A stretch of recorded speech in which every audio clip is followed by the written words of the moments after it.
What is up, everybody? Welcome to the Park Score Podcast. I'm here with my guy, Charlie, and my guy, George. We're going to be talking about a little guy named Raymond Peatler, Mr. Ray Peat himself. You guys want to go ahead and give some intros to the guests out there? Charlie, you can go first since you're new. All right, let's do it. Thanks for having me on. It's I feel like whenever we talk about Ray Peat, we sort of have to preface it with an obligatory Peatler bomb there, or maybe a petard. You got to get one of those words in there just to break the ice. And in some sense, I feel like a bit of an imposter positioning myself as anything like an expert on Ray Peat. Although, having spent a good chunk of time reading much of his oeuvre, I think I am at least qualified enough as the average petard out there. And so, where do you want to start? Do you want to go kind of high level? Who was the man? I can talk about my sort of framework, how I came to meet him. But yeah, where do you want to kick it off? Yeah, so I think it would be good to. I think with the Peat discussion, well, first, George, go ahead and give us a quick little introduction to you. Say what's up to the audience. What's up, everyone? I've been here before talking about René Girard, but today I'm in the capacity of Ray Peat Inquirer, and I might even become a catechumen, depending on how this goes. So I want to be asking some questions. Cool. Let's see. Right on. Yeah, so I think a good place to start with Pete is Charlie. Can you just give kind of a quick little intro to people in the audience who might have never even heard of Pete before, and then we can kind of get into how we personally kind of figured out about him, and then we can kind of dig into some of his work and just kind of introducing people to just the thought of Ray Peat and stuff like that. Yeah, sure. So the late great Dr. Ray Peat was a hormone and fertility researcher. Based out of Oregon for much of his career. And he wrote quite prolifically over the course of his career and was picked up in his later years, really just leading up to his death, not long ago. It was within the last year or so that he passed away at the ripe old age of 83. People will maybe sometimes point to the fact that he died as some sort of strike against his health philosophy. But I say, if you make it into your 80s, you're doing pretty dang well, and I don't think you're subject to that kind of criticism.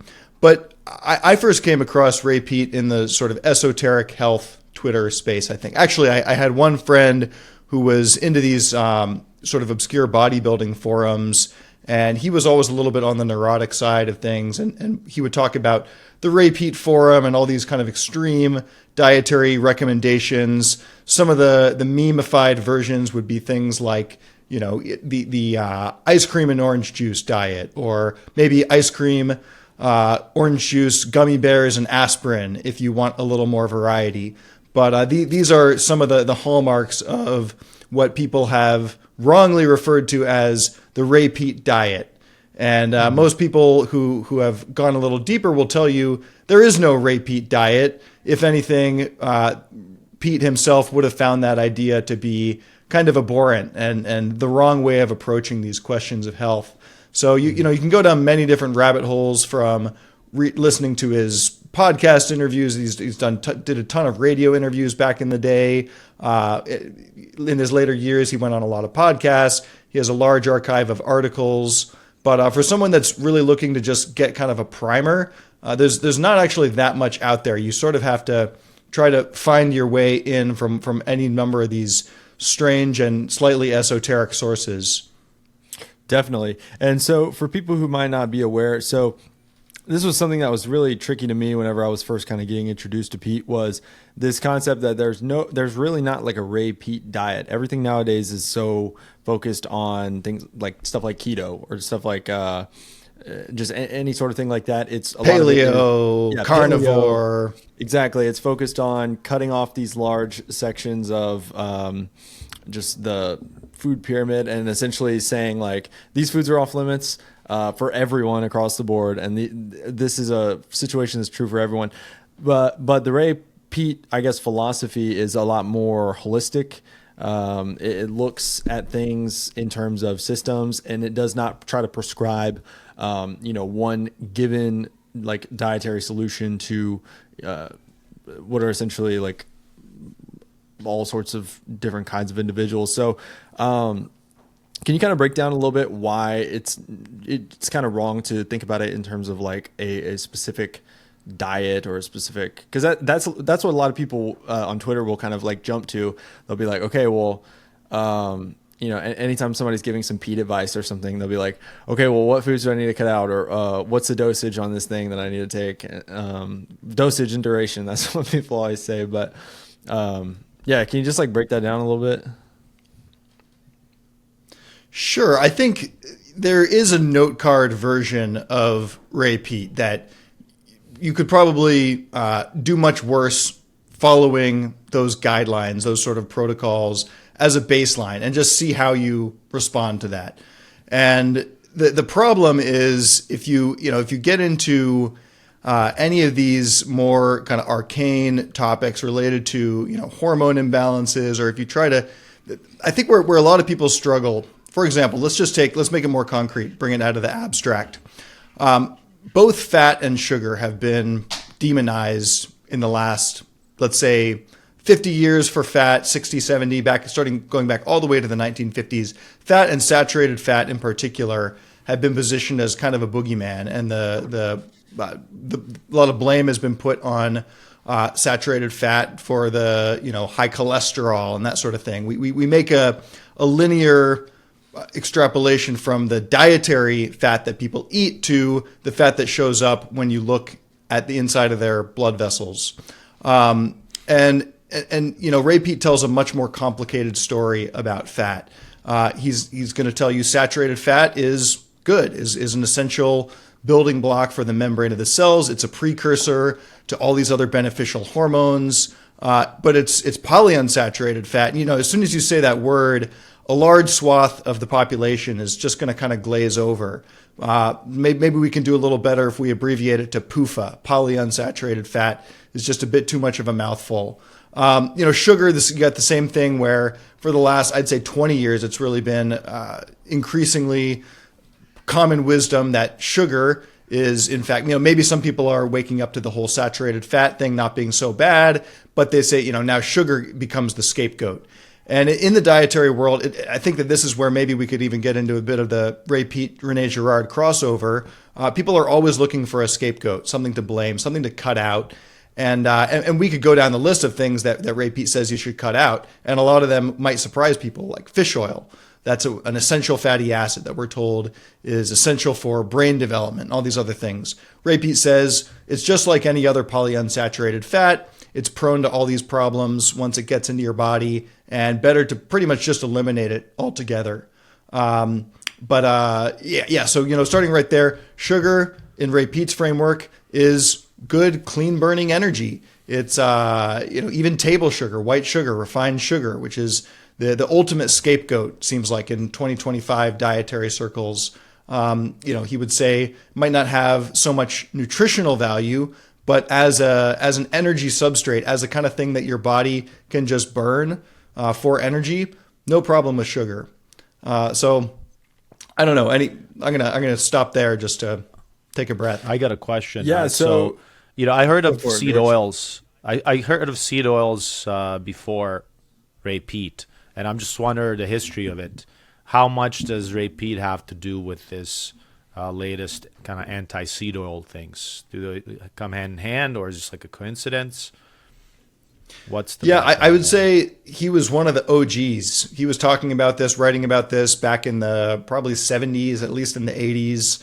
You can find him attributing a whole host. Basically, everything boils down to a problem of your metabolism not functioning properly. And what's the number one culprit in the peat way of looking at the world? It is seed oils. And you can trace, the history. You asked about the history. One version of this story is that the makers of industrial seed oils for things like paint thinner or industrial lubricant, these started to be replaced by petroleum products, and they were seeking a new market. And so they started to kind of get together or selectively choose from the nutritional research that was out there. And there was one researcher in particular named George Burr who had put out some studies saying that polyunsaturated fat might be kind of a heart-healthy alternative. But I think that there are many other strands. Kate Shanahan wrote the book Hateful Eight. RFK Jr. Has been a leading voice. Whether or not they were actually influenced by Ray Peat, I'm not sure. But I think that the people that are looking for the esoteric, roots go to Ray Peat and find some kind of a prophetic voice in a way. But even RFK seems like he's been a bit psyoped by this whole anti-sugar thing. The anti-sugar thing goes so deep because, I think it'd be interesting in a second to talk about our own personal experience with Pete and introduction to him. But I was super indoctrinated in the anti-sugar stuff even after I became like woke on the seed oil stuff, just because it is so deeply entrenched now that like sugar is this like horrible, awful thing. And like you said, obviously white sugar, like if you're just like guzzling like Snickers bars and like gummy bears like 24/7, it's not going to be optimal. But sugar definitely was something that I had completely cut off, like as a young aspiring like amateur bodybuilder, and like now eating sugar regularly, feel better all the time, lower stress all the time, and just by consuming more sugar, and it's crazy. But George, are you about to say something? No, I was gonna just add nothing important anyway. I was gonna say, reading up on it and prep for this podcast, there is a retro appeal to Ray Peat, isn't it? Kind of just going back. I mean, a lot of it traditional. I think it vibes with a lot of the traditionalist stuff, because he's basically telling us to eat what probably a few generations ago people would tell you to eat. Nobody complained about sugar. PUFAs didn't exist, and so on and so forth. And they're all slim. Right. And I think that's where a lot of the overlap with the online sort of, you could say health community kind of comes in, or some of the revivalist community comes in. But so Charlie, how'd you get put on to Ray Peat?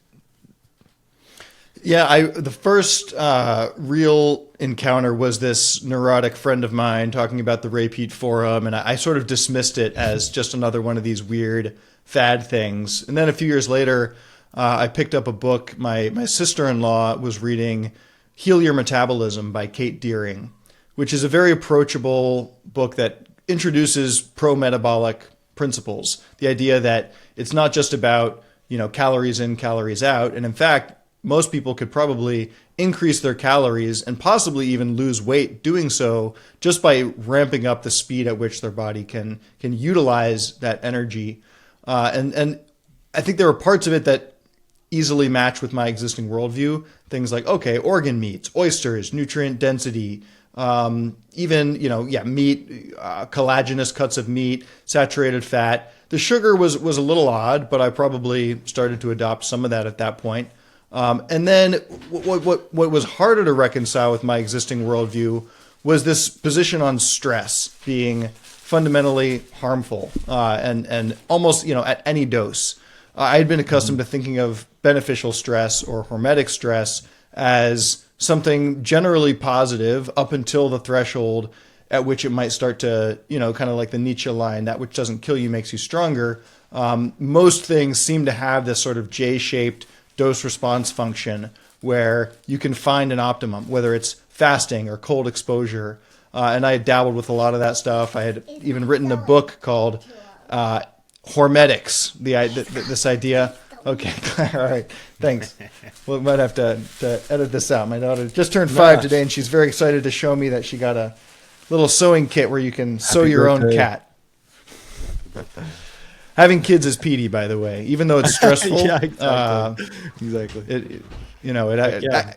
Sidebar here. Progesterone is a big part of the Ray Peat story, and without going too deep down that rabbit hole, I was listening to a podcast with David Gornosky, who I think, George, you've been on his podcast before. He's a Girardian and a Peter, and he has been one of the few people to try to kind of marry the ideas of Christianity with the ideas of Ray Peat. Ray Peat was not a Christian. He was, more of a, I don't know if you'd call him an atheist, but kind of a Marxist worldview that wouldn't tolerate organized religion. But this guest was just another Peter, a Twitter character, one of these esoteric Twitter Peat people, who pointed out that in pregnancy you kind of generate a lot of progesterone, which is one of these healthful, stress-resisting hormones that leads to feelings of calm and euphoria, and that could be one reason, just one reason to consider being fruitful and having kids and that sort of thing. So there is a nexus between Ray Peat and some of the traditional, kind of what you might call like traditional values, Christianity, return to real food, getting out of this paradigm of the sort of medical industrial complex and all the pharmaceutical shenanigans that we've seen, especially since COVID. For sure. And I think that there's a lot that can be said there, because a big thing about Peat is how, one's environment definitely has a large thing to do, just because of the fact that stress plays such a massive role in the development of a given organism. Like I think the reason that Peat is such a huge draw for people nowadays in the modern world is because we can feel that, especially in the West, the way that our medicine is set up, the way that our social systems are set up, like we very much, it's a low energy society, right? And with Peat, the whole thing there is that energy produces structure, and then I would also say vice versa. Like I think that structure in some ways produces energy. It's crazy. Like we just now moved to a new place. It's a much nicer place to be in. It's very calm, very peaceful here, and I can feel myself being more creative, being more energetic, and that seems to be something that's super interwoven into all of Peat's work. Is essentially just this idea that energy creates structure. It's a philosophy of increasing the metabolic rate, as opposed to a lot of things now, especially in Western medicine, and even with this Brian Johnson guy that we see is spending all this money to quote unquote live forever. He has a completely opposite approach. I would love to talk about that a little bit, because essentially you have these two kind of competing worldviews. One of them says sunlight is great for you, get in the sun. The other one says don't get in the sun at all. It's going to give you cancer. Stay like don't get any vitamin D unless it's like supplemented or whatever. And then like Brian Johnson, his whole thing is he's trying to bring his metabolic rate down as much as possible, only trying to eat vegetables. Peat wasn't very big on vegetables, it seemed. Peat was pretty big on sugars, saturated fats. Brian Johnson not big on saturated fats at all. It's these two completely opposing worldviews. And you made a good point earlier, Charlie, about how people do. I've seen this constantly. People criticizing Ray Peat because he died at, I think he was like 83 or something. He died on Thanksgiving Day. He might have been around 80. Died on Thanksgiving Day, and a lot of people were criticizing him, saying, "Oh, this paragon of health died at 83." There's people who live a lot longer than that. But I think actually I got it wrong. He was 86. I just looked it up. Okay, he was 86. Right on. Okay, so yeah, and so the main thing here, first of all, I've seen it pointed out that the way that his kind of life started out, 86 was actually a pretty good age for him to die at, considering the health conditions that he was dealing with and he had to overcome. But not only that, but I do think that with Peat, I wouldn't even think that it's like a Peter argument to say that the goal of the organism is to live for as long as possible at any cost. Like I think that it's not just quantity of life that's the goal here, but it's also quality of life and like fullness of life. Might have been tangent, but that I've seen that critique before online. People saying that about Ray Peat, and we essentially are working with two completely opposing worldviews here. But I find the Peat worldview to be very hopeful. Right. I think it's very central, and this idea of energy creating structure, or the idea that sort of the path makes the road. When you have a metabolic pathway that is that's more efficient, and that that can be a self-reinforcing thing and a virtuous cycle, that more life leads to more life. And, the purpose of life is living. It's not living forever, but it's living more fully. And there too, we could, as Christians, we might make the link to something like, how Christ comes to give us life more fully. And I don't think that the Christian would say that you achieve that by increasing your metabolic rate primarily. That's not the central focus. And I think I'd love to get into a little bit of where I disagree with Peat, or where I think that his ideas could be sort of synthesized and hopefully, harmonized with some of the ideas that I do still hold to with respect to beneficial stress. And I think fasting might be a particularly interesting one for us to start with, just because we're coming out of the season of Lent. I know both of you guys are of the sort of the Orthodox persuasion. I'm a Roman Catholic, but we are both part of we both have apostolic succession back to, we're both part of the true church in my view. Maybe you guys, but I think that the Orthodox kind of dispute that with respect to Catholics. But the Catholics do believe that the Orthodox are part of I think it's something like a wounded arm of the church or something. But I'll give you even more than that. I'll just lump you into the same boat. But yeah, like fasting. What do you think, Parks?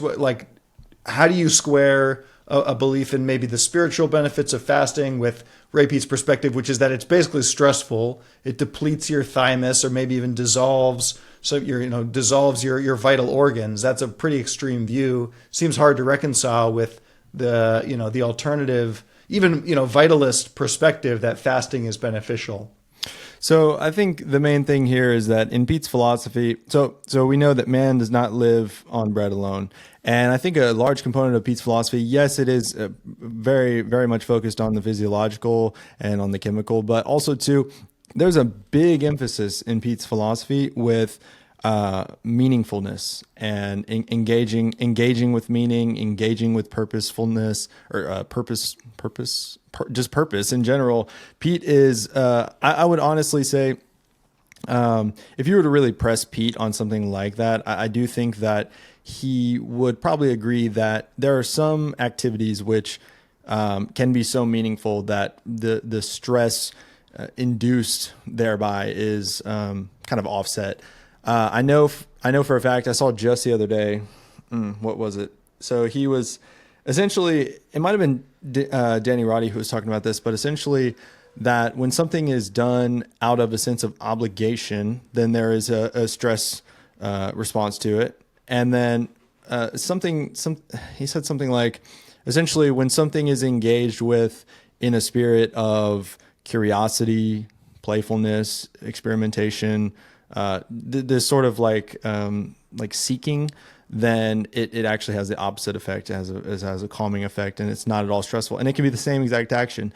And so with regard to fasting, I think that, and I would like to get into sort of Peat's views on religion and stuff like this, but we know that fasting for at least short periods of time can increase, human growth hormone. It can typically the cells that are eaten away during fasting are cells that are already not healthy. And I think also if the fasting is done in a spirit of prayerfulness, then no doubt I think this can in many ways bring down stress. I think the most stressful form of fasting is this sort of this neurotic insistence on losing weight. And a big thing here that I think perhaps a Christian Peter would have over the merely materialist sort of Peter is that we're not just material organisms. And I think looking at us in that way, it is kind of a reductive way of looking at human beings. I don't know if Peat ever talked about the soul or anything like that, but I do think it would be kind of interesting I've always thought it was interesting kind of hearing from him about religion, because like you said earlier, he was very much opposed to organized religion. But yeah, I don't know if you have kind of anything that sparked with you or anything you'd want to. I can. Yeah. So I was Go, wondering go ahead, about George. that. I mean, just looking at his biography, and we don't really need to get into religion. I'm no like I'm the René Girard guy here, or whatever. But just looking at his biography really briefly, he went to a Swedenborgian college. I don't know if he was into that, but I mean, he seems like a great guy, and very smart and informative. I would wonder. Well, a couple of things. First thing is. There might be a bit of a monistic thing to his approach, which is again, I want to dismiss the guy, but when you talk about energy structure, and he might have had this approach where like the soul is kind of like this bundle of energy, somewhat monistic view. And then another thing on his idea of fasting. I mean, one basic way to think of fasting, in I guess some somewhat practical terms, it's an attempt to restrain our appetites, right? To basically get us to back off from our addictions. And then my question to you guys would be, did Ray Peat have much to say about addiction or even mental health? He talks a lot about mitochondria, like thyroid, and that's all very legit. But I'm just genuinely curious if maybe mental health, addiction, because that's a big problem, and that's something people like. You can think of bad nutrition, bad modern nutrition, basically as an addiction. Right, so I think fasting as getting rid of addictions is something very legitimate, and I just don't know if Ray Peat has anything to say about that. I'm going to start with the sort of whether his spiritual worldview could be described as monistic, and I don't really know all the nuances of that term, but I would characterize. From what I've read, and primarily in generative energy, there's a introductory section that deals a little bit with it's a sort of Aristotelian teleological view of not just human evolution, but the increasing complexity of these energy systems that we see, on planet Earth, starting with organisms that get their energy from the volcanic heat under the ocean, and that leading to how did we end up with life in the sort of purely random caricature Darwin world? It's sort of hard to imagine how these things come about. But in a world that has an ordering principle, he never uses the word logos, but I feel like it's lurking right there in the background, that there is an ordering principle towards greater complexity, greater energy, and that even our present state as fully evolved I shouldn't say fully evolved humans, because in his view we're still progressing towards something not yet realized. And this is also where Gornowski kind of takes the mic from him posthumously to insert what I think is a correct Christian extrapolation on that we don't achieve this next evolution through another 1,000 years of eating ice cream and gummy bears.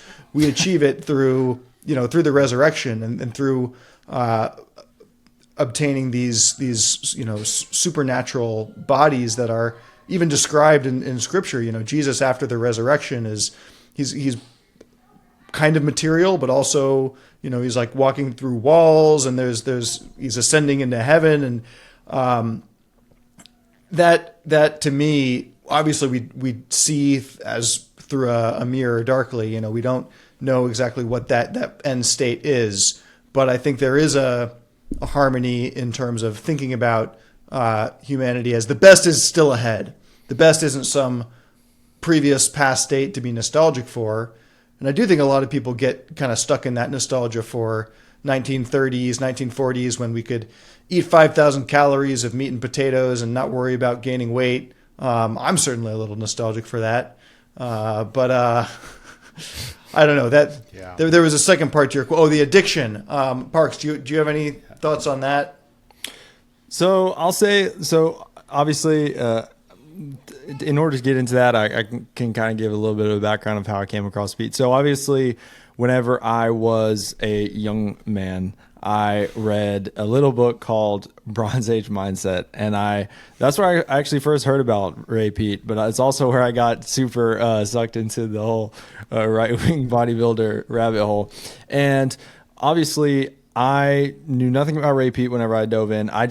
heard, okay, hormones, that's like a big deal, right? So maybe I should like take TRT or something. I never took TRT, but I was very much obsessed with this whole like, oh, I got to optimize my hormones. I got to be like this, alpha male, right? And I was living in a house with a bunch of other bodybuilder dudes who were doing like crazy crash diets and just like super unsustainable behaviors. And one thing I'll say about addiction is there was sort of this addiction to pleasure as the ultimate sort of end, pleasure, self-exaltation, these sorts of things. And also there was a chasing of strength.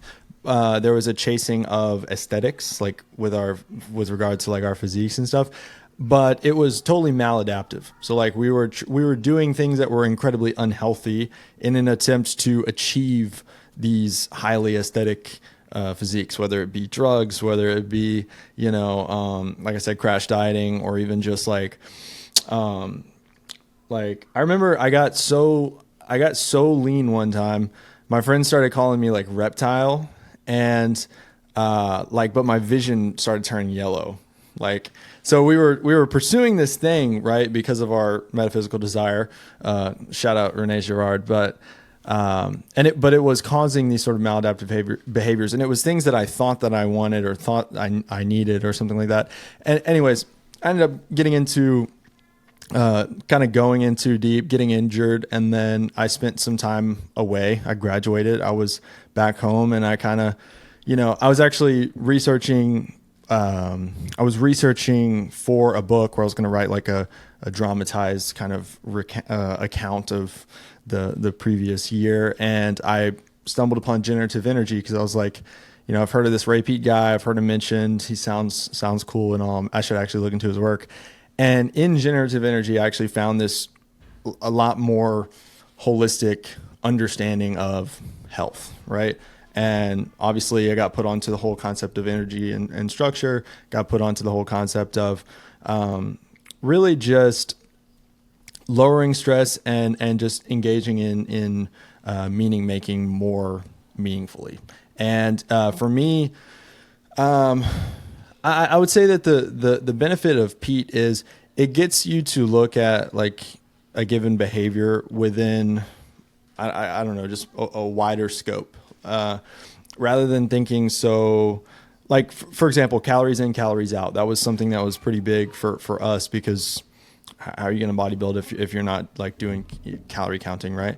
But obviously looking back, there's a lot more to vitality than just the number of calories you're consuming. It also has to do with like the quality of those calories. It also has to do with your activity level, and also not just purely your activity level, because you can just punish yourself in the gym and eat, a few peanuts for dinner, but you're only going to be able to maintain that for so long, and you're eventually going to burn out, and you're going to cause yourself harm. Whereas with Peat, I actually did experience for myself that when I was raising my number of calories, and I was also trying to I was like going really hard on the coconut oil and orange juice, but I was able to eat more and yet still not just like lose weight or whatever, but like feel better than I've been, start to heal a lot of these kind of like maladaptations I had taken on during my time in the Right Wing Bodybuilder compound. But yeah, definitely it helps you kind of, because addiction is just a cycle, right? And a big thing with Peat is building that momentum to escape situations where you might have, sort of like a learned helplessness or something like that. Okay, I got a follow-up question then. All right, Charlie, go. I'll yeah. No, George, I was giving you the floor. Go. What was I going to say? Yeah. So I was wondering if you guys encountered maybe already, but because a lot of things can become addictive, right, if taken to extreme or obsessed over. Is that a possibility with peating? And maybe if I've already seen it, can I become obsessed with Peat? Can I be drinking too much orange juice and coconut oil where like something goes wrong? And does that happen?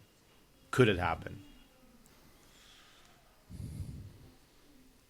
Charlie, yeah, I think pretty easily, and you look at the reward profile of something like ice cream. But what's interesting, I had a period just a few months ago where I found I was getting into a habit of eating ice cream every night, and it was very clean ice cream. It was actually homemade, raw milk from our little farm here, from our cow, eggs, yolks from our chickens, honey from the bees down the road. But I was eating that ice cream every night for a little while, and I was kind of starting to feel like it wasn't harmful. Honestly, I think I could probably go back to it, and that wouldn't be a problem. I think where I'd be there's kind of there's something self-regulating about it. I think when it's really done with like good clean ingredients. Sure, it is rewarding, but that's where also our view of rewards, maybe it's inflected a little bit with the sort of Puritanism or something about, pleasure is bad. And because of that, we get into a vicious cycle with it where we're kind of, sneaking it as opposed to just saying, you know what, I eat half a cup of ice cream every night. And this is one of the strangest findings in all of nutrition is that people who eat a half a cup of ice cream a day have like lower all-cause mortality, lower rates of diabetes, all these things. And I think it's just, if you look at the list of ingredients on ice cream, at least good ice cream is just milk, sugar, cream, eggs. And all of those things are as peaty as can be. And if you look at even scripture, the land of milk and honey, do we really think that God would set these things up as the emblems for the promised land if there wasn't something redeeming about milk and honey? Yeah. You can go back further and look at the Hindu scriptures or the Bhagavad Gita, where it talks about ice cream or milk and honey as the food of god emperors and kings or something like that. And so, I don't know. I think the bigger risk of addiction, it's not going to come from pure sugar or pure orange juice, because by itself, sugar is like, imagine sitting down and eating just spoonful and spoonful after of sugar. Sweetened condensed milk, maybe that could become a little bit of a thing of abuse. Yeah. And I would say for me, the biggest risk is with caffeine. But even there, I feel like when I'm just kind of listening to my body's signals and not treating desire as a bad thing, I self-regulate and I stop after the right amount of coffee. So it's there, but I'd be curious to hear your perspective, Parks, and what have you taken away? Like what form sort of, I could tell you kind of what my basic protocol is as far as the elements that are, that are derived from peat versus those that maybe I still carry over from my residual paleo or just other strands that I've incorporated. Yeah, no, I'd love to. I would love to hear kind of like certain things that you've kind of incorporated. So for me, just in the realm of addiction. So obviously, whenever we were in our whole compound, I've always kind of enjoyed the speedier kinds of compounds. And so for me, caffeine, I was like, okay, cool, great. This is legal speed. So let's just run it. And one thing that kind of was really something that was really useful that I took away from Pete was that coffee is not meant to be a stimulant. Caffeine's not meant to be a stimulant. You can think of it as a vitamin, as a neuroprotective vitamin. And one thing I would do is I would drink coffee on an empty stomach until I would feel jittery, and then I would go about my day. But since learning about Pete and since kind of incorporating a lot of his thought, Pete said coffee is not, a lot of people treat coffee like legal speed when in reality it should be sort of a neuroprotective thing. And so he would often recommend for people to have some sort of sugar in their coffee or like milk or something like that. And so obviously, I was on it as low sugar of a diet as I could be whenever I was, bodybuilding or whatever. But since then, I drink more coffee now and get far less side effects from it, only because obviously I'm eating more sugar, and I believe that once you have kind of more glycogen stored up, then caffeine is more properly used. But then also, I just feel like I have a healthy relationship to coffee now, sugar in general. Mainly sugar is one of the main ones that I've kind of taken away, and also just orange juice. Orange juice is just absolute staple now. But kind of let us know like what you've kind of incorporated, Charlie, like more in depth, just like certain things that you've kind of changed around, certain things that are holdovers from previous diets that you've tried. Yeah, definitely less afraid of sugar in all its forms. So where I used to take my tea and coffee with just cream, now I'll take it with honey in the tea, like a simple syrup or sweetened condensed milk in the coffee, and that's sort of usually the first thing I'm eating in the day. Lately, I've been trying kind of a version of Anabology's honey diet, which puts a lot of carbs in the earlier part of the day as your sort of pure energy substrate, and your blood glucose is elevated when you're eating fruit and sugar. You might kind of have some peaks and troughs, so you have to sort of space it out. You don't just want to have one big spike and then let it crash down. But if you're not eating, I mean, one of the big things that I've had to learn, maybe partly through some of the experiments with ice cream, but I've been kind of piecing this together for a long time, is that the combination of fat and sugar tends to be somewhat more fattening than either of those things in isolation. You can lose weight on keto. You can lose weight on a extreme high carb honey diet where you're eating 500 grams of sugar a day. And in both cases, you're relying on just one particular metabolic pathway. In the case of the high fat diet, it's ketosis. In the case of the high sugar diet, it's what is it? Is it glycolysis? George, help me out here with that. The basic sugar burning pathway. Is that right? Probably. It's been a while. Okay.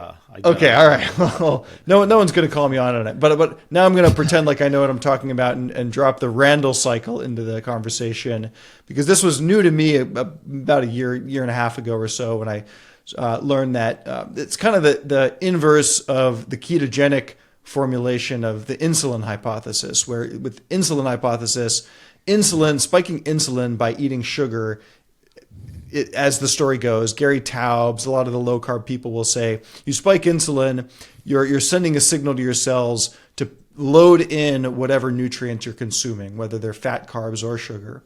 But especially dangerous is that combination of sugar to spike the insulin and then fat, which is super, calorically dense. That's all just going to get shuttled right into the cells.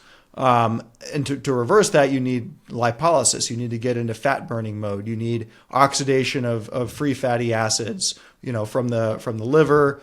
And in Ray Peat's framework, that lipolysis is sort of a stressful process to be avoided in favor of staying on the high sugar, low fat side of things, which is where, and I don't want to get too deep into the weeds, but the Randall cycle basically says that you can't burn fat as easily when sugar is present in the bloodstream, that the body will sort of preferentially burn the sugar first before it gets to the fat. And if your ratios get to something, if you get to about 30% or more of fat, then you're going to tip the balance to where your body won't burn the sugar as easily. So even on like the honey diet, I have to be a little bit careful not to eat like a big plate of steak and eggs and butter, which I might have done previously for breakfast, along with a big, fruit and maple syrup smoothie. But I can have the fruit and maple syrup, or I can have the steak and eggs, but I can't have both. Does that make sense? Yeah. Yeah, and that's also honestly one of the holdovers from the whole bodybuilding thing is, like, for as long as I can remember, I've always heard people say, "Oh, don't eat carbs and fats at the same time, because it's going to shuttle the fats right into your cells." And so I think some of that has also obviously leaked over into the conventional sort of nutritional wisdom, but obviously with a bit less nuance than is provided by Peat. One thing that I've found very interesting, and Charlie, you can let me know if this has been your personal experience too, is that it's almost easier to Peat pill like normies than it is to Peat pill like fitness like bros, because like I have a buddy, most jack dude that I know, he's super like, he's just like obsessed with like RFK, and like, he's just all about that, and he just cannot accept that sugar is potentially good for you. Like he just won't have it. But then, I explained it to like some of my normie friends or even my parents or whatever, and they kind of, it's like the gears start turning and they're like, oh yeah. And I think part of it is just that, number one, I think normies are just honestly looking for an excuse to finally feel okay about eating sugar because there's been so much anti-sugar propaganda. But also too, I think that, I don't know, like I haven't really necessarily been able to square away why people who are, say, more fit would be less likely to accept like a PD sort of philosophy. I haven't quite been able to square that away. Yeah, I mean, maybe there's a little bit of pride bound up in the sacrifice. That's it. That you think that you're kind of a little more righteous for restricting the category, and it is hard to restrict sugar. And in some sense, I feel like it was maybe it was G.K. Chesterton who said that if the hangover came before the drinking binge, then drunkenness would be considered a virtue. Like we sort of equate pain and punishment with virtue. But yeah, the Peat framework looks at the world and says, we're meant to revel in these things, and we're meant to delight in food. And I think that, again, even the Christian perspective can embrace that, but while also recognizing that sometimes there is a season for fasting, and you can't feast without the fast. But the same is true of the inverse. You can't fast without the feast. If you just try to remain an ascetic at all times, unless you're John the Baptist or a monk on Mount Athos, some people might be called to that kind of lifestyle. But for the average person, that it makes sense that they would be a little more receptive. And I don't want to say that Peat was an advocate for separating macronutrients. I think he was actually a proponent of mixed ratios, balanced meals, and I've actually found drinking whole milk tends to be, I feel like, a little bit less fattening for me than drinking skim milk. At least, I don't know. This is where we could really. I want to run more experiments on myself and kind of see what other people's experiments are, maybe from the PD bodybuilding community, just to compare notes and see like what actually works if you're trying to lose weight. Not to say that needs to be everybody's goal. And I think that especially the idea of losing weight quickly needs to be just dispensed with, because we didn't get fat overnight, and we're not going to solve the obesity epidemic with a 30-day cleanse or and if lipolysis and oxidation of free fatty acids is harmful, which for a lot of people who have a lot of polyunsaturated fat stored in their cells, when they liberate those fatty acids from the cells, they can wreak all kinds of havoc. So if you're doing that quickly and without the metabolic support, then that can be very dangerous. And I think that's why a lot of people lose weight and then gain it back. I think instead we should be focused on what can the average person do to increase their metabolic rate gradually, detox from all the polyunsaturated fats primarily, but also the plastics and the things in our environment, starting with the biggest sources, which I don't know what those are, but I think another contradiction is the whole Coca-Cola thing being peaty, very peaty. It's got carbon dioxide because it's carbonated. It's got phosphoric acid. If it's Mexican Coke, it's got sugar. But modern American Coke comes in a plastic bottle where they're heating it up before they put it in the bottle, and it's high fructose corn syrup. So, there's all these sort of subtleties where somebody. One more thing. I know I'm kind of going in a million directions, but you mentioned a quote, and I found it because I had liked that exact same tweet, and the quote was from Ray Peat. If mental activity has a sense of obligation, of being pushed, it can raise the same stress mediators: serotonin, TSH, prolactin, CRH, cortisol. But if the attitude is one of opening and exploring new possibilities, it activates restorative processes throughout the body. And the first comment on there is a guy who says, "I need some advice, guys. I'm super stressed at school and work. Started super maxing with 2 liters of Coca-Cola daily, but it didn't help. Should I up the dose?" Yeah, that's the quality. One thing that always is very funny. Yes. Yeah, that's the exact tweet I was looking for. One thing that's always really funny is like the exasperated like Pete like aficionados who are just like so tired of having to answer people's like uh just same questions like dosage duration, like how do I yeah, no, it's stuff like that. What's funny though, so obviously we get. I think it'd be cool to kind of talk about the kind of whole meme uh, culture around Pete, because obviously that's sort of taken on a life of its own. But one thing that I've noticed just in my time, so I definitely have a lot more to learn whenever it comes to Pete. That was part of the reason why I was excited to hop on today, because I just know that I'm very much an amateur Peter. Like I've ran through generative energy once.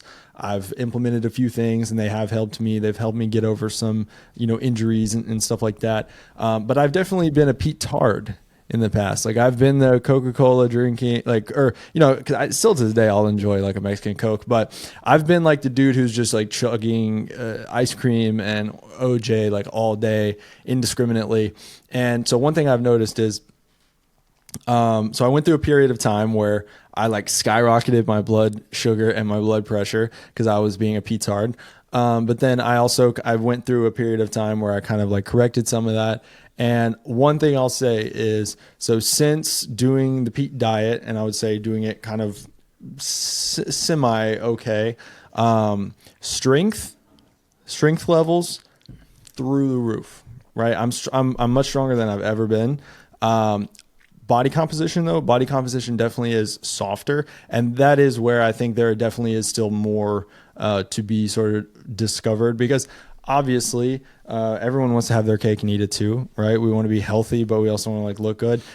In my case, I was like, okay, I feel so shitty, like I've got to just start feeling better in the first place.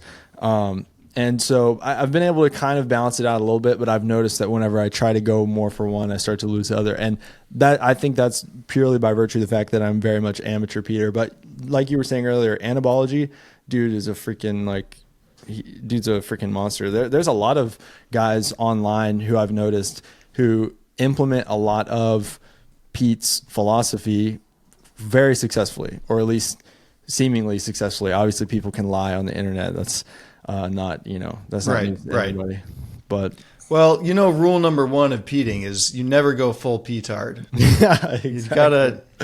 got to, perceive, think, act. That's the slogan. It's you got to think for yourself, and you need to piece together from what you're seeing and what you're understanding to what you're going to do. And I think, anabology. The flip side of the honey diet is that after a break of about 3 hours, let's say from 8 a.m. to 3 p.m., you're eating high sugar. Then you fast for 3 hours. Maybe you do some exercise, some heavy lifting. You've got all that, sugar in your bloodstream. But after about 3 hours, all of that glucose can be processed from your bloodstream. The insulin levels come down, and you're back in the clear to eat a balanced meal or a high fat, high protein meal. So if you're trying to get, that's how I understand the diet to work. It's a form of what I think bodybuilders call chronometric separation, or anti-autumnal diet, where you're separating your fat and carbs. You're not eating like a bear and going into hibernation, eating fat and carbs, berries and, whatever else bears going into hibernation eat. I don't know, cats, Salmon. Salmon, there you go. Yeah, salmon and berries. But I think I go back and forth between just accepting like, okay, I'm okay being 15, 16% body fat as opposed to 11 or 12% body fat. But then also thinking, I want to have the tools at my disposal, not only for that, but when it comes to something like fasting, I'd like to be able to wake up and not get a sugar craving, be able to make it to divine liturgy without breaking my fast. And I think I've generally held on to that, but it sort of feels like I've done that by violating the spirit of peating, which would say, fasting has no redemptive value. Mm-hmm. It's pure stress. Right. And so for me, the one thing, so number one, I feel like just engaging with Pete has made me far less neurotic. And even whenever I know that I'm not peating as perfectly as I could, my whole philosophy now is just like, okay, even if I am gonna have a little bit of poofa, I'm not gonna stress about it. Because in the past it'd be like, guzzle that, guzzle that poofa. But and so this is where I think the Girard connection comes in. So for me, one thing, so obviously both Pete and Girard were massive influences for me, and I found both of these thinkers at a time where I was sort of coming out of a super maladaptive period of my life where I was very much tied up with ego and things like that. And obviously that's a lifelong battle for everyone. It's just sort of an evolving struggle. But obviously the whole right wing bodybuilder thing was a funny kind of sort of thing to be wrapped up in. But the main thing that I came out of it with was it's just this idea of masochism, this idea that what is difficult has to be good, and therefore what is most difficult has to be the most good. And Pete was certainly a remedy in that line of thinking for me. Like I was like, maybe like, because obviously everyone knows about David Goggins. Like David Goggins his whole thing is like, run yourself into the dirt, run till you're freaking bleeding and like shitting yourself. And for me, Pete was very, very restorative to this mindset of like masochistic, just like punishing yourself. It's definitely made me a lot less neurotic, and same with Girard too. I think Pete was very much, Pete helped me with a lot of the nutritional and sort of environmental aspects of that. And then I think Girard helped me with a lot of the psychological or, you could say metaphysical aspects of that, masochism. And I think definitely the whole Pete thing, it's made me a lot less neurotic, like in relationships. Cause you see the memes where they're like, women want a sweet treat or something like that, but they're upset if their husband or boyfriend does not also want to get a sweet treat. And I very much in previous relationships was like, nope, no ice cream, no candy. Like I'm not even gonna touch an orange. I'm not gonna do it because I gotta count these macros. I have to look the part. But now I'm like, yeah, ice cream, that's fine. Like just my whole viewpoint now is just like not stressing so much about nutrition. Obviously doing what you need to do, right? Not being an idiot, not being not just a petard, but a retard in general. But like, yeah, just being less neurotic, stressing less, doing what's good for your body, good for your spirit, good for your mind. And also I think it's helped me kind of be able to help people I love a little bit more too, which I think is one of the benefits of peating, is like, because you do see people that get trapped into these sort of patterns of like masochism or extreme dieting, because they got like, my parents will get like psyoped by some weird like fad diet that they saw on TV, and I'll have to be like, no, like eating nothing but kale juice is not going to help you. Like it's okay for you to drink orange juice. It's okay for you to have sugar. And that for me has been one of the more like fulfilling aspects of the whole Pete thing. It's just feeling like I can actually help, people I love in some capacity.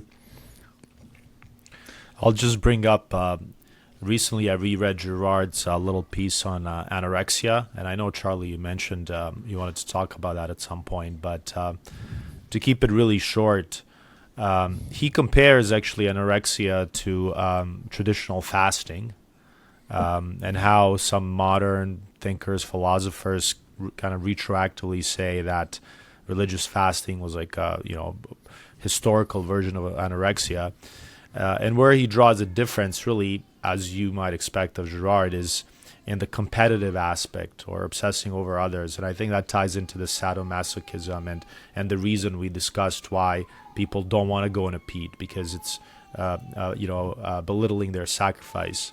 But I think one line to draw, and what, like, kind of in the spirit of what you're saying, Peating seems to be against that competitive, obsessive spirit, and it's kind of like you do you, and in that sense, it's anti-mimetic.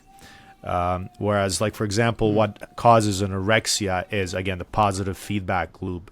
You gotta be skinnier than your competitor or the next girl, and that just derails, right? So that idea of not derailing, but just kind of balancing yourself out, to me, it seems to be a big part of this appeal for this kind of diet. Yeah, without a doubt. Well said. I think that the cooperative spirit, he writes very explicitly about that in Generative Energy and elsewhere. And I think it's also borne out just in the way that he lived his life, responding to a lot of people's emails. Just randos would email him, and he would write back immediately. Maybe hundreds of emails a day sometimes. And since there's not that element of competing to lose weight, it's more about becoming more whole, more healthy. And you can imagine sort of a competition. And I think that you get a little bit of that on Twitter with, who's the highest vitality, who's got the best aura. But I think that people tend to be pretty self-aware. Maybe I shouldn't say that. It is Twitter after all. But and it is kind of tempting to try to. You're always getting pulled into those mimetic struggles without your knowledge. But there are some built-in safeguards, I think. Looking at it from outside, because the whole time I'm trying to think, because a lot of these diets have KPIs, right? You can measure, like if you're a bodybuilder, body mass index. So a lot of diets you can just measure and figure out who's number one, right? But with Peating, is there such an indicator? It seems to me, correct me if I'm wrong, but that, like, if you're the best Peater, you wouldn't be showing up as a number anywhere, right? Is that the right thing to say? Is there a number? Can we have a Peating ranking? Metabolic rate? Body temperature? I've noticed that body temperature is something that people like to flex online. Okay. Because the whole if thing you got 42 degrees Celsius, it means you're dead. Like, you have a fever. Right. When you go around, I'm thinking Celsius. Sorry, Americans, but 37 is like healthy, and +3 or -3, you're dead. So yeah. Well, one thing you'll notice online is Peters will definitely they'll flex if their body temperature is really high, because the whole idea is increasing the metabolic rate. Hey, quick little side note. Which obviously, once again, I think a lot of it is just part of the meme. I think it's just people having a laugh a lot of times. But one thing I have noticed though is that ever since I started Peating, I get a lot of comments about how hot to the touch I am. So there I go flexing my body temperature for the online audience. No, I'm just kidding. But but you make a good point, George, which is essentially that in Peating it is sort of very much it's not wrapped up in this spirit of competition necessarily. It very much is anti-mimetic. It very much is sort of about cooperation, and also looking at the path of an individual. But I know we're at an hour here, but do you guys have kind of any closing thoughts with regard to Peat? There's so much more to say, and I've just begun really my own exploration, and sometimes I feel like to wrap my head around these ideas, I have to write about them. And so I've kind of undertaken this writing project that attempts to be what we've been talking about here in this conversation, a more accessible entry point for people to, try out some peaty ways of thinking before making whatever changes they think will suit them best in their diet and in their life. And not to go full petard, learn from the errors of those who have gone before them. That's what I'm going to be working on. And there's so much source material out there from these interview transcripts and his newsletter archive. I would find it intimidating if it weren't for the fact that we have these amazing tools at our disposal now. And I think a lot of people are doing pretty trivial stuff with AI, but I'm hoping to marginally improve the Peat discourse, bring it up from low brow to at least middle brow by just taking what he said more or less in his own words, trying to distill it in as clear a way as possible. Because I think at the end of his career, his intellectual output wasn't matched by the sort of organizational energy that he might have had earlier in his career. He was still writing and thinking and engaging with ideas and commenting on all these things that weren't even topics of conversation at the height of his academic career. But I think it's important stuff, and it's I find it just to be one of the most intellectually stimulating projects that I've worked on in a really long time. Solid. George? Yeah, I don't really have closing remarks. It was a good conversation. I was going to ask you guys, maybe you can diagnose me, but I'm back in the gym after a slump, post-surgery slump, and I've been feeling really exhausted. It's picking up now. One thing that happens when I start working out is my immune system collapses, and it's manifested in sneezing and hay fever. And I always have to battle that. Even before this, I kind of heard of Ray Peat, and what I started doing is just drinking a lot of sugar right after the workout, because after the workout, I just feel so drained, and I feel like it helped. But any other tips to how to elevate my energy levels after intensive workouts, both cardio and strength? And intensive. What should Charlie, I be you want to take eating? that or? Sure. I mean, I'll go. I'll say first. I think I'd ease off on the intensity and maybe think in terms of. I still think there's something to be said for the minimum effective dose. Like get in there and do your squats or your deadlifts, but focus on shorter sets with maybe a little, not even necessarily more intensity. I would say just kind of ease off in general. And with cardio too, don't force yourself into any sort of anaerobic activity for any length of time. I would say get outside if you can, if there's like a calisthenics park. I don't know what the culture is like in China, but take your shirt off, get some vitamin D. That's one of the best immune protocols I've found. Maybe even kick your shoes off and do a little grounding. And some of these things, I think they sound a little bit woo-woo or kind of new agey, but I think this is where another one of these lines that really stuck with me from Peat in Generative Energy is this idea of kind of holism has gotten a bad rap in the health world because people associate it with all these very partial, sort of fragmented, woo-woo type of thought, energy fields and magnetism and all these kind of weird things. But there is actually a scientific basis for a lot of it, and he was trying to connect the dots to create a kind of technology for life. And a lot of it does have to do with, and I'm going to get hand wavy here, but just like electrons and shit. So you need more electrons, George. I don't know where you're going to get them, but try the earth beneath your feet and get out in the sun. Okay. All right. Parks. Yeah. So what I'll say is, so in my own personal experience and also just what I've read from Peat online and people who have been talking about Peat is one of the big memes around Ray Peat is that his workout routine is just to do some pistol squats every decade or so to test out his leg strength. And is that true? That's it's part of the meme, but I've also heard that it is kind of true. I might get totally blasted online for that, but whatever. But no, that is a real meme that he would just kind of he really wasn't a big proponent of really stressful sort of exercise. So the Ray Peat exercise meme is a philosophical walk in the park and testing out pistol squats every decade to check on leg strength. Obviously, if we're modern people, we want to be fit, right? We're all in this zeitgeist, right? So what I've personally found is that I went from like 6 to 5 days in the gym per week, just going full intensity.